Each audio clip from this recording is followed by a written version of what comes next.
Bonjour tout le monde, avant de commencer l'épisode, j'aimerais vous faire partager un message.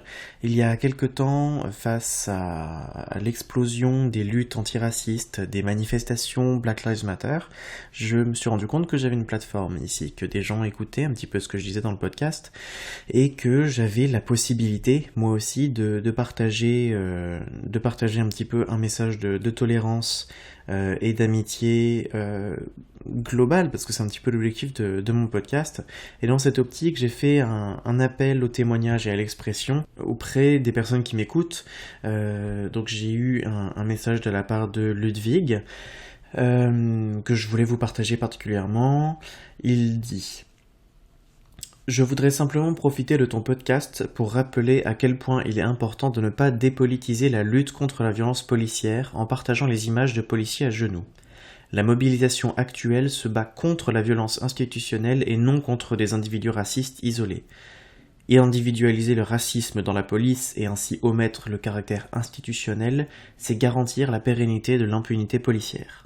C'est le message qu'il souhaitait faire passer. Le racisme qui est aujourd'hui donné dans le monde n'est peut-être pas forcément une volonté de la part de personnes d'être racistes juste comme ça, mais une forme aussi de pression, sans aller non plus vers une déresponsabilisation. Mais dans les faits, on est tous face à un système qui a tendance à être raciste. J'aimerais vous dire quelque chose ensuite par rapport à moi, mon opinion par rapport à tout ça, c'est qu'en tant que blanc généralement ignorant, pour autre chose de ce qui me concerne moi directement, j'ai tendance à me taire de peur d'empirer ou de dire quelque chose de déplacé, mais avec la crise qui se passe actuellement, il faut parler. Si en France il y a quelque chose à faire pour aider l'égalité, on doit être capable de le faire au risque de se retrouver aussi coupables, nous, de pérenniser et de transmettre encore le racisme systémique. Le mouvement Black Lives Matter est extrêmement important, il existe depuis des années. Et juste pour faire un petit point, les personnes qui rétorquent All Lives Matter, évidemment toutes les vies comptent. Sauf que tant que toutes les vies ne comptent pas pour de vrai, tant que les vies des personnes noires ne comptent pas, tant que les vies ensuite des personnes asiatiques ou du Moyen-Orient ou tout ce qu'on peut imaginer, tant que toutes les vies ne comptent pas, aucune vie ne peut compter pour de vrai. Dans ce podcast, je souhaite le plus possible parler de la communauté LGBT, mais il ne faut absolument pas oublier qu'avant tout, la communauté LGBT, ce sont des personnes, parfois trans, souvent de couleur, drag queens ou travailleurs du sexe. Ce sont eux les premiers qui ont marché pour que nous on puisse vivre aujourd'hui comme on est. Pour avoir le droit d'exister, on doit absolument remercier des personnes de couleur aux États-Unis qui ont souvent jeté la première pierre. Et on ne peut pas, nous, en tant que communauté, rejeter les personnes de couleur. Ce serait nous tirer une balle dans le pied. Voilà, merci beaucoup de votre attention. On va pouvoir commencer l'épisode maintenant. Vous écoutez Gaspard Navigue.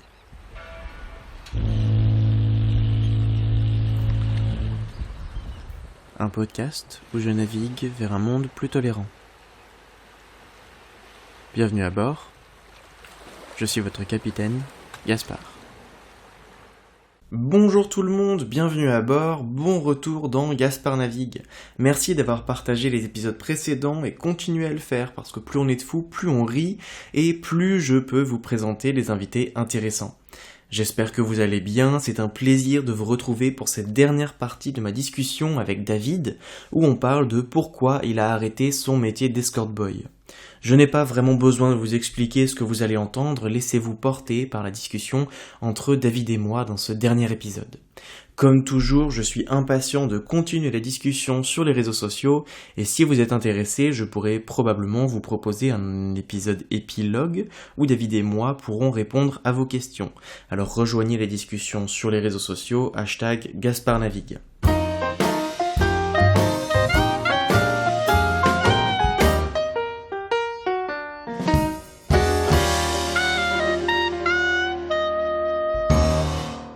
Entre tes clients qui se déchargent émotionnellement. Je suis désolé, le jeu de mots était vraiment mauvais. Oui, alors mes clients se déchargeaient à peu près tous, normalement. Ok, parfait. Donc, du coup, entre les clients qui se déchargeaient émotionnellement sur toi, tous les... Désolé, je suis Faut que désolé. j'arrête de la faire cette blague parce que tout Attends. ça en fait je vais pas le couper au montage et du coup ça va être la honte pour moi mais bref donc entre tes clients qui soulageaient leurs peurs et leurs émotions sur toi plus toutes les tout ce que enfin tous ces ressentis que tu pouvais avoir de se sentir traité un peu comme comme tu le disais tout à l'heure un peu comme un bout de viande ou quoi que ce soit. Est-ce que comment est-ce que toi tu arrivais à faire la part des choses entre ça et David? Ouais, ça a été compliqué, c'est vrai, je te l'accorde. En fait, au début, j'ai pas réussi. La première fois que je me suis rendu compte que j'étais, juste un objet, c'est c'est horrible de Mmh. se dire ça, hein, mais la première fois qu'on m'a traité comme un objet, je l'ai très mal vécu, surtout que c'est la première fois que je me suis rendu compte que mon client était marié et avait des enfants de mon âge. Ça a été très compliqué. Voilà. En Ouais. fait, tellement compliqué que j'ai décidé d'arrêter et j'ai fait une très grosse crise, une micro-dépression. Enfin, j'étais vraiment pas bien.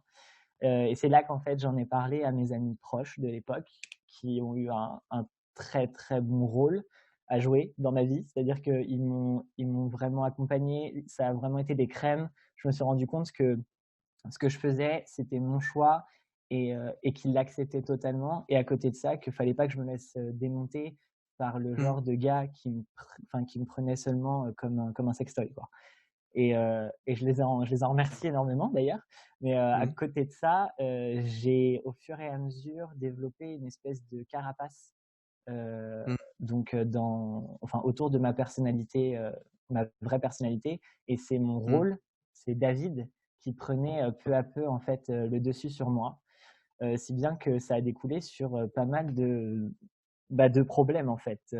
Pour être totalement honnête, j'ai Mmh. développé une addiction au sexe. Alors, j'entends déjà ceux qui vont rigoler en disant: «Ah, addict au sexe, on n'est jamais vraiment addict au sexe».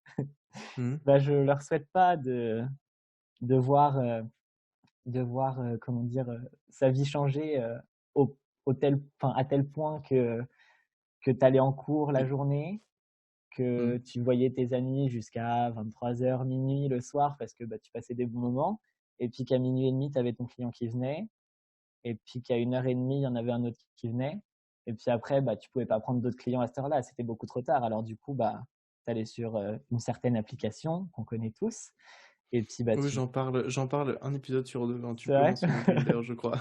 Et oui, Grindr. Donc oui, Non, mais après j'allais sur Grindr. Grindr et puis, bah, je faisais venir quelqu'un d'autre, si bien que, bah, ça m'arrivait des fois de coucher avec 5 mecs différents dans la nuit, et je dormais pas parce que, bah, j'étais jamais vraiment rassasié, et à force de faire ça, j'ai cultivé cette espèce de bête de sexe, mais pas d'un point de vue, amélioratif, tu vois? Là, quand j'utilise ce terme, pour moi, c'est plus, vraiment, c'est plus péjoratif. C'est vraiment C'était genre tu vivais ta vie à travers le sexe, quoi. C'est ça, j'étais vraiment devenu dépendant. C'en était devenu, assez ridicule, je pense, d'un point de vue extérieur, mais bon, Mmh. j'étais riche. Enfin, j'étais riche. J'étais bien, à l'aise.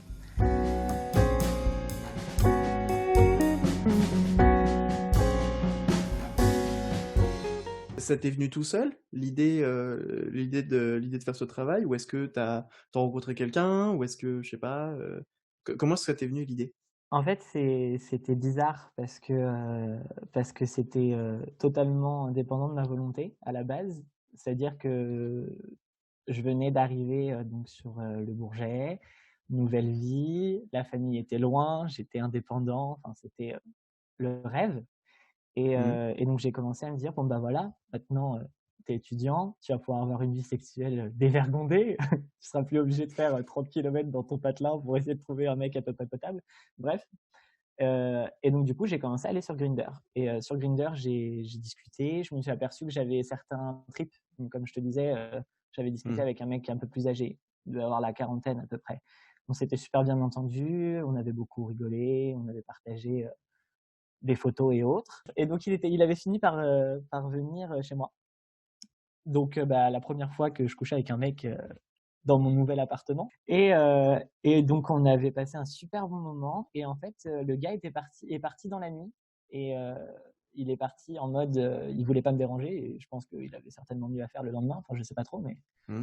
Et quand je me suis réveillé, il avait laissé sur la table un billet de 50 et un mot avec marqué: «C'était super, n'hésite pas si tu veux qu'on se revoie». Alors là, au début, genre, j'ai pas tout compris, tu vois. Et après, je me suis rendu compte de ce qui s'était passé. Et dans la tête, c'était, en fait, le gars, et je te le dis cash, hein, comme je l'ai pensé, il m'a pris pour une pute. Genre, Hmm. à quel moment dans notre conversation, il s'est dit, bah, le mec, clairement, il vend ses services. Alors que c'était pas le cas. J'ai pas été ambigu, j'étais pas intéressé. C'était vraiment juste du cul, quoi. Honnêtement, tu discutais honnêtement avec la personne, quoi. Exactement. En fait, à la base, je voulais juste bah, coucher avec lui et puis voilà, enfin, c'est tout. Et donc, bah, du coup, il m'a, comment dire, il m'a laissé cet argent et dans ma tête, j'ai fait OK. Bon, bah, c'est cool en vrai, 50 € quand t'es étudiant. C'est quoi? Oui, non, C'est un clairement, quart de ton 50 balles. budget.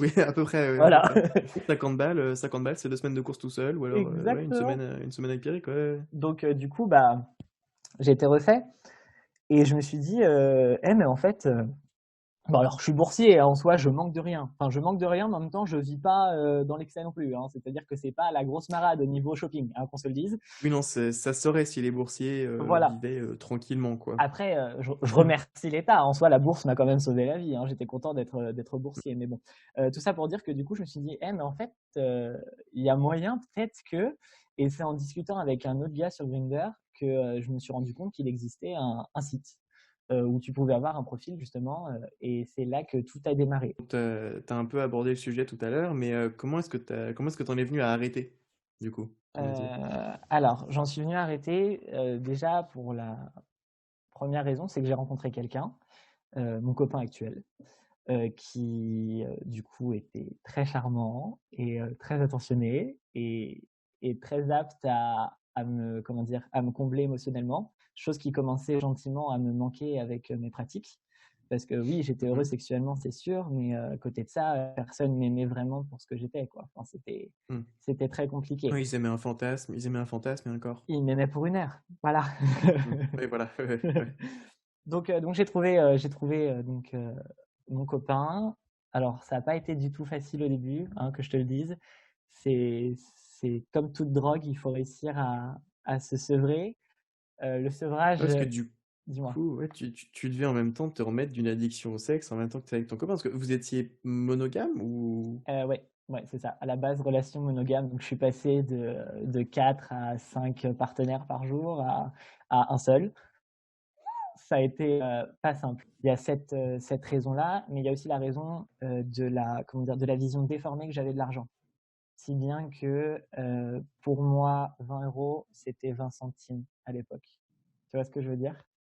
J'en étais Ah, ouais. arrivé à dépenser mon argent comme si j'en avais jamais manqué. Alors que clairement, je viens pas d'une famille particulièrement pétée de thunes.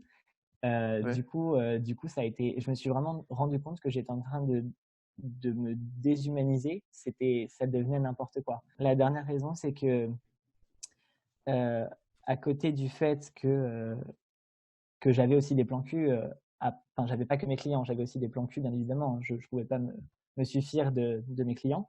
Mais il y a le côté médical, on va dire, qui a beaucoup joué Hmm.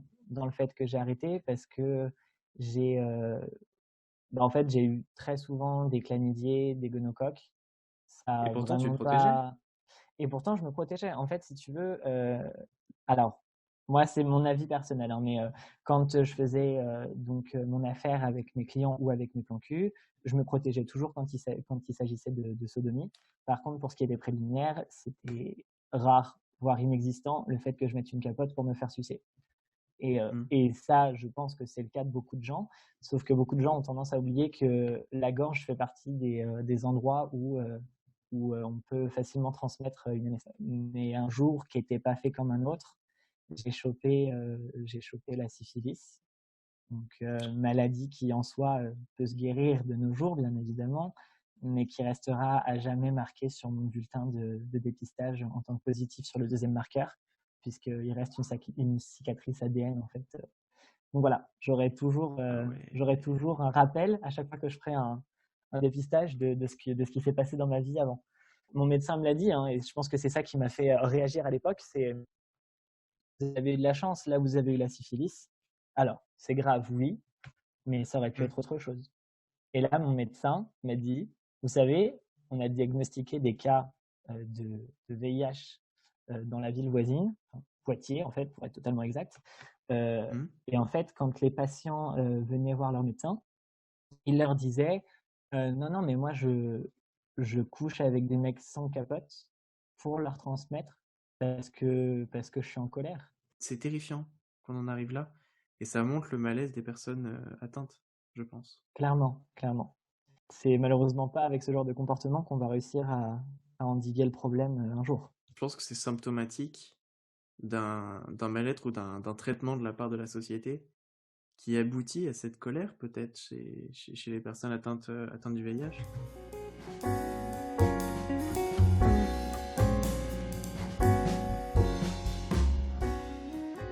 Je reste convaincu que ça a été une aventure totalement enrichissante sur le point de vue sexuel, mais aussi sur le point de vue humain.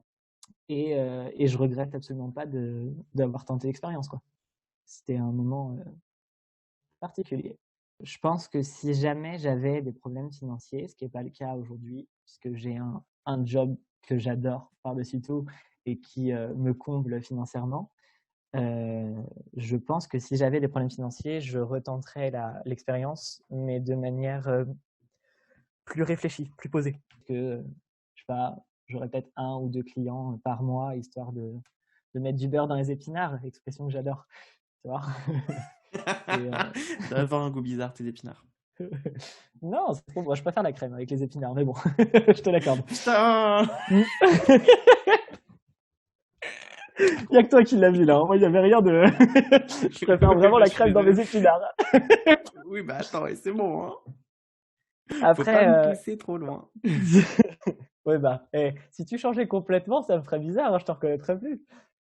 C'est vrai, Là, c'est vrai. Je faisais déjà des blagues de merde à l'époque et je continue à en Ouais. faire aujourd'hui. Hein, Ça fait partie de ton charme, je trouve. Mais pourtant, j'essaie de pas trop en faire. Hein. Je fais vachement d'efforts. Depuis que je suis avec Ouais. Thierry, j'essaie de faire vraiment gaffe à pas trop faire des blagues de merde parce que je me dis qu'au bout d'un moment, il va prendre la porte et s'enfuir avec.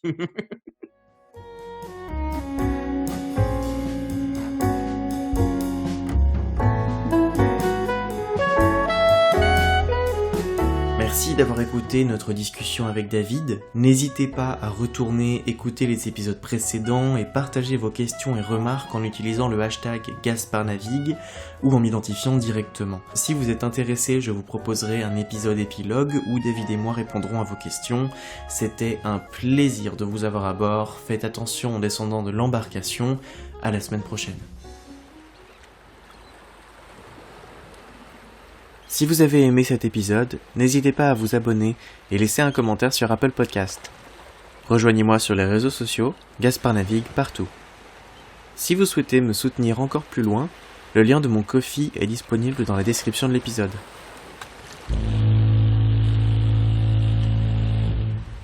À la semaine prochaine.